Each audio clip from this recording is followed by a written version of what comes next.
Ever wonder why your best ideas show up in the shower but never at your desk? It's not a focus problem. It's actually science. Most of us are grinding our gears when we should be letting them spin. Here is why doing nothing might be the most productive thing you do all day. We've all been there. You have a deadline looming, a problem that needs solving, or a project that's stuck in the mud. So, what do? You do what society has conditioned you to do. You sit down, you open your laptop, and you stare. You stare at that blinking cursor until your eyes burn. You drink another cup of coffee, you white-knuckle your mouse, and you try to force the brilliance to happen. We call this the grind. We wear it like a badge of honor, thinking that if we just sit in that chair long enough, if we just squeeze our brains hard enough, the perfect idea will eventually pop out like a stubborn cork from a bottle. But here is the cold, hard truth that 20 years of behavioral science and neurobiology have finally confirmed. Your brain doesn't actually work that way. In fact, for the things that matter most: insight, creativity, and genuine innovation. The grind is often the very thing standing in your way. The myth we've been sold is that productivity and creativity are the same thing. They aren't. Productivity is linear. It's about execution, checking boxes, and moving from point A to point B. It requires focus mode. When you're in focus mode, your prefrontal cortex is working overtime. It's analyzing, it's judging, and it's filtering out distractions to keep you on task. This is great for editing a spreadsheet or answering emails, but it's a disaster for finding a breakthrough. Why? Because focus, by its very definition, is narrow. It's a spotlight. And when you're looking for a brand new idea, you don't need a spotlight. You need a floodlight. When you try to force a creative breakthrough through sheer willpower, you're actually signaling to your brain that you are under stress. And when the brain feels stress, it narrows its field of vision even further. It enters a survival state of thinking where it looks for the safest, most obvious, and most repetitive solutions. This is why, after 4 hours of staring at a blank screen, you usually end up with an idea that feels tired, recycled, or just plain boring. You've successfully ground your gears, but you haven't moved the car an inch. We tend to feel guilty when we aren't at work. We look at someone taking a mid-afternoon stroll or staring out a window, and we think, must be nice to have that much free time. We've internalized the idea that if we aren't actively sweating over a keyboard, we aren't being productive. But the most brilliant minds in history, from Nobel Prize-winning physicists to world-class writers, understood something we've forgotten. Work has a hidden rhythm. Real work isn't just the time spent executing. It's the invisible labor that happens when you aren't even trying. By obsessing over the grind, we've optimized our lives for execution, but we've completely starved ourselves of insight. We've built a world where we are constantly on, but we've forgotten how to be open. To find the breakthrough, you have to stop trying to hunt it down. You have to stop believing that your best work only happens when you're miserable and exhausted. The myth of the grind tells you that more effort equals more results. But in the world of creativity, the opposite is often true. The first step to changing your results isn't working harder. It's understanding that your brain is waiting for you to let go so it can finally do its best work. Think about the last time you had a light bulb moment. I'd bet everything I own it wasn't while you were squinting at a PowerPoint presentation or sitting in a fluorescent-lit conference room. No, it probably happened while you were scrubbing your hair, adjusting the water temperature, and wondering if you remembered to buy milk. Suddenly, boom. The solution to that coding bug, the perfect opening line for your speech, or the strategy for your new business just appeared, fully formed, out of the steam. This isn't magic, and it's not just a weird coincidence. It's what researchers call the shower effect, and it's one of the most powerful neurological processes you have. To understand why your shower is a genius, you have to understand the diffuse mode. When you're doing something like showering, shaving, or taking a familiar walk, you aren't doing nothing. Instead, you've entered a state of low-level, moderately engaging physical activity. This is the sweet spot. Your body is busy enough to keep your focus mode occupied, but the task is so routine that it doesn't require any real mental heavy lifting. This effectively unlocks your brain. With the conscious mind distracted by the sensation of water and the rhythm of scrubbing, the rest of your brain finally gets a chance to breathe. This is when a specific part of your anatomy called the default mode network DMN takes the wheel. Think of the DMN as a master connector. While you're focused on the soap, the DMN is busy in the background, quietly scanning your memory banks, pulling a random thought from 3 years ago and smashing it into a problem you encountered this morning. It's asking, what does this have to do with that? In focus mode, your brain would reject these connections as distractions. But in the shower, there are no distractions, only possibilities. The beauty of the shower is that it provides the perfect environment for divergent thinking. Pressure and stress are the enemies of creativity because they narrow your neural pathways. When you're under the gun, your brain takes the shortest, most logical route. But the relaxation of the shower widens those pathways. It allows your thoughts to bounce around, hit the walls, and recombine in ways that seem illogical until they suddenly make perfect sense. It's the difference between a train stuck on a single track and a bird flying over a landscape. The bird sees how the river connects to the forest in a way the train never could. We've been taught to view these moments as breaks from work, but the science suggests they are the work. When you step into the shower, you're essentially handing the baton to a much more creative version of yourself. Your office self is great at organizing and refining, but your shower self is the one who actually comes up with the raw material. The reason we feel so blindsided by these ideas at inconvenient times is simply because those are the only times we ever stop trying to control our thoughts. We spend our days staring at screens, forcing our brains to perform, and then we wonder why the brilliance only shows up when we're holding a loofah.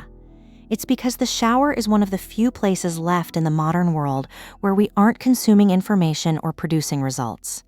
It is a sanctuary for the mind to wander. So, if you've been feeling stuck, the answer isn't to buy a faster computer or a better planner. The answer might just be to stay in the water for an extra 5 minutes. Don't feel guilty about it. You aren't wasting water. You're conducting a high-level neurological experiment. You're giving your default mode network the space it needs to solve the problems that your conscious mind is too busy to see. Your shower isn't just a place to get clean. It's the most productive office you own. Now that you've seen why your brain needs space to breathe, why not give it a roadmap? If you're ready to turn these insights into a daily habit, check out my ebook, 30 Days to a Better You. It's designed to help you bridge the gap between the grind and the breakthroughs you actually want. Available now on Hotmart. Click the link in the description and let's start redesigning your routine today. There is a pervasive fear in our modern working culture. The fear that if we stop, we lose. We treat our brains like engines that should be able to run at redline RPMs from 9 a.m. until 5 p.m. without ever overheating. We think that stepping away is synonymous with giving up. But if you look at how the most impactful ideas in history were actually captured, you'll find that the stepping away phase wasn't a luxury. It was a mechanical necessity. To understand why, we have to look at how a breakthrough is actually built. It's a 2-part process. The first part is what we call saturation. This is the focused work. It's the 90 minutes you spend researching, the 2 hours you spend wrestling with a complex problem, or the morning you spend loading your brain with data and constraints. This part is essential because it provides the raw ingredients. You can't have a chemical reaction without the chemicals. But here is where most of us get it wrong. We think the reaction happens during the loading phase. It doesn't. Imagine you're trying to solve a jigsaw puzzle, but you're holding all the pieces in a tight, clenched fist. You're looking at them. You're obsessing over them. You're squeezing them as hard as you can. Can you see how they fit together? Of course not. To see the connections, you have to open your hand and spread the pieces out on the table. You have to give them space to breathe. Stepping away is the act of opening your hand. when you physically leave your desk, when you go fold the laundry, take a walk around the block, or even just stare out the window for 10 minutes, something remarkable happens in your brain. You've saturated the mind with the problem, but by shifting your attention, you stop the conscious filtering process. Your brain finally has permission to move the pieces around.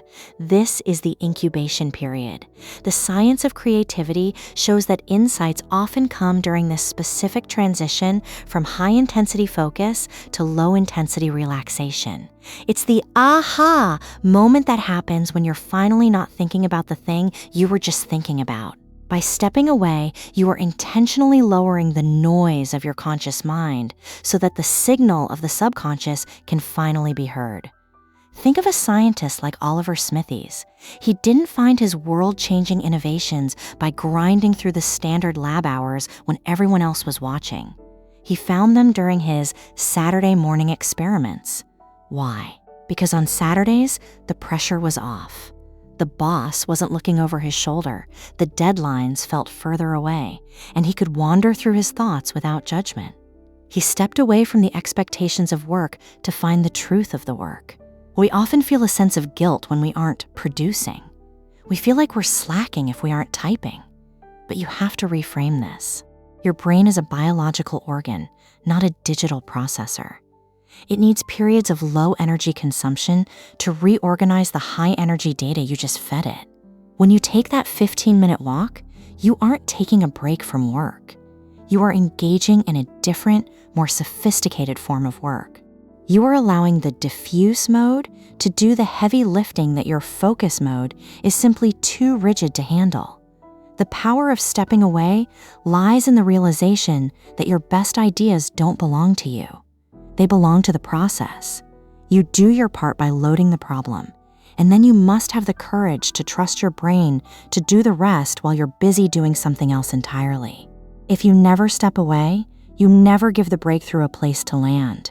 You're keeping the door locked while the guest you've been waiting for is standing on the porch with the answer. Learn to walk away. It might be the most productive thing you do all day. If you've followed the logic so far, you've realized that creativity isn't a lightning bolt that strikes the lucky. It's a biological process that we've been accidentally suppressing. But understanding the science is only half the battle. The real challenge is moving from waiting for inspiration to designing for it. Most of us treat our best ideas like uninvited guests. We're shocked when they show up and frustrated when they don't. But what if you stopped leaving it to chance? What if you built an environment where the eureka moment wasn't an accident, but an inevitability? Designing for insight requires a radical shift in how you structure your day. We've been taught to manage our time, but to be creative, you have to manage your cognitive states. This means you stop asking, "What do I need to do next?" and start asking, "What mode does my brain need to be in right now?" The first step in this design is creating what I call the buffer zone. Most people jump from a high-stress meeting straight into a high-concentration task and then wonder why they feel blocked. They are slamming their brain from one focus mode wall to another without any space in between. To design for breakthroughs, you must build intentional, low-fidelity gaps into your schedule. This isn't just a 5-minute break to scroll through social media. That's actually just another form of focus, as your eyes and brain are still darting around, consuming data.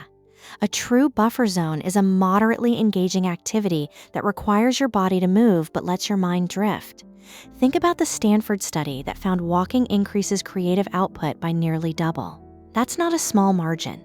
That's a massive competitive advantage.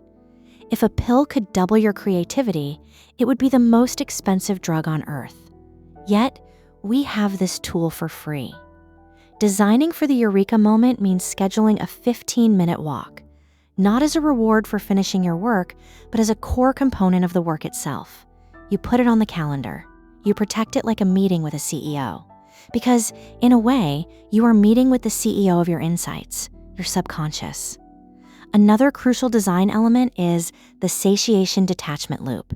This is the practice of working with intensity and then stopping before you are totally drained. Most of us work until we're exhausted, which means when we finally step away, our brains are too tired to do anything but shut down. Instead, try the 90-minute sprint. Pour everything you have into the problem for an hour and a half, saturating your brain with every detail, every constraint, and every frustration. Then, and this is the hard part, stop, even if you're in the middle of a sentence. Step into the diffuse mode while the engine is still warm.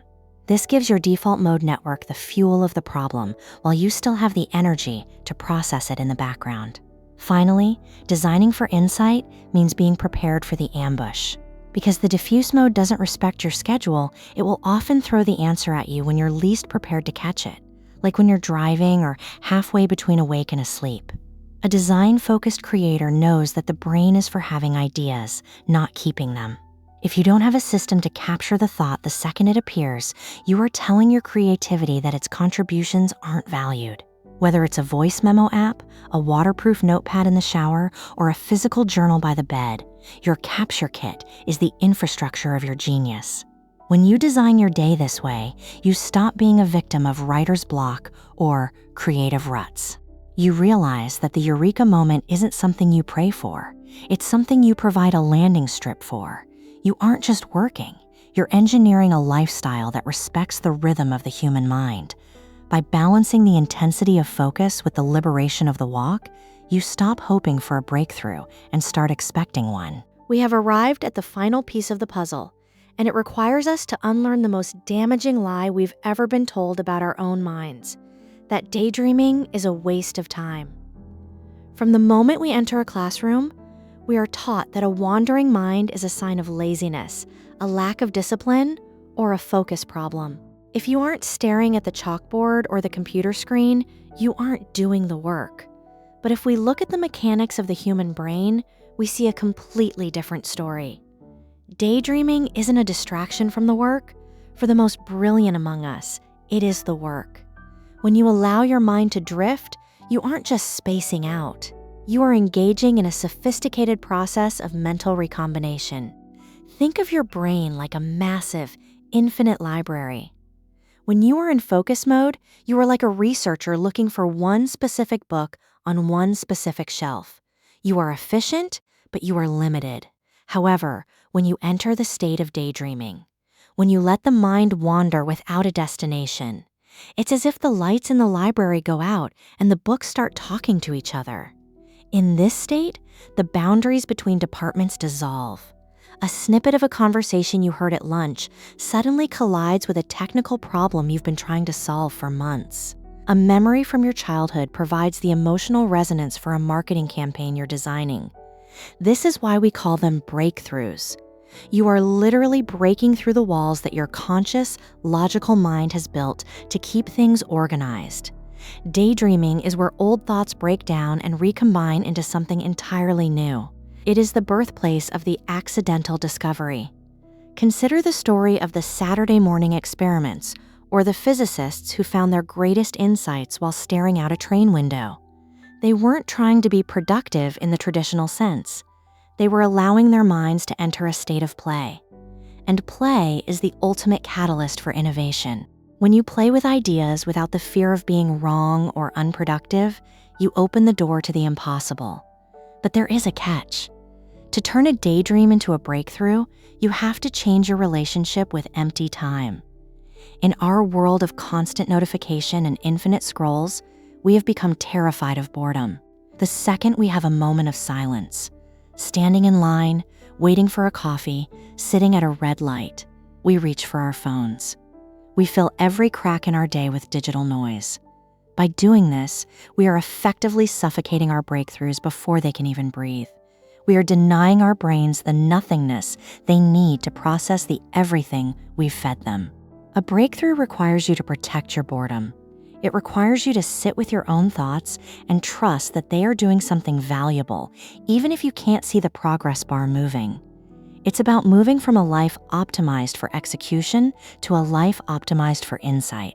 So, here is your experiment.